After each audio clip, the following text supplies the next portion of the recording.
I know a little girl who's 10. She designs stylish outfits for her Barbie dolls and performs astonishing feats of strength on the jungle gym at her school. She's also capable of becoming pregnant, just like millions of girls and women who are reminded of that fact each month for some 35 years of their lives. That's about 420 times a wanted or unwanted pregnancy could potentially occur. I would not make note of this fact were it not for the Supreme Court's Dodd's decision, which puts the lives of girls and women under the control of others. And some of those others do mean them harm, if it can be couched as protecting human life from the moment of conception. Two examples spring to mind. The threats to the family of the OBGYN who performed an abortion on a 10-year-old girl, and the Texas senator who pledged to reintroduce his 2021 bill to open up the death penalty for people who have or perform an abortion.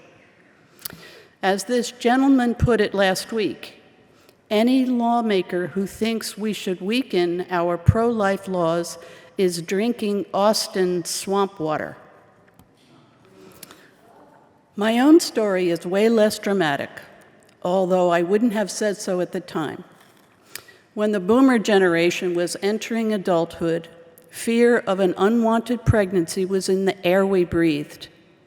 Prohibition of abortion was the law of the land, so fixed that no one bothered to complain about it.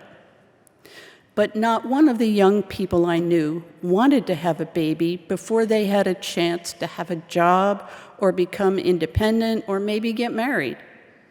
Nevertheless, a number of them did get pregnant, and so did I. I hadn't been worried because my boyfriend promised he would not get me pregnant, and also because I had misremembered certain information from my high school health class. But when the realization sank in, I called my boyfriend and was told that he was away on a trip with a previous girlfriend. My best friend Jane, the only other person I would have confided in, was in rural Thailand in the Peace Corps. I had no idea what to do, so I didn't do anything for several weeks while my boyfriend tried to find out about backstreet abortions. Eventually, he came across the name of a council of ministers, priests, and rabbis who helped women with unwanted pregnancy. I called the phone number and gave the secret password. This led to my meeting a minister in Brooklyn and being given phone numbers of physicians who were willing to do safe abortions. So my boyfriend sold his car and we bought plane tickets for a one-night stay in Puerto Rico.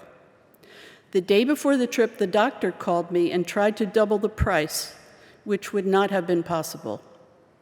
He got me back later at the clinic by delaying the anesthesia that we had agreed to. People have asked if I ever regretted my decision. I would have had to give up my first job and my first apartment and move back in with my parents, who would have been kind but profoundly ashamed. The financial status of my child and myself would have been precarious for the foreseeable future. But the main reason I was determined to end the pregnancy, regardless of any risk, was because I was not ready to be a mother.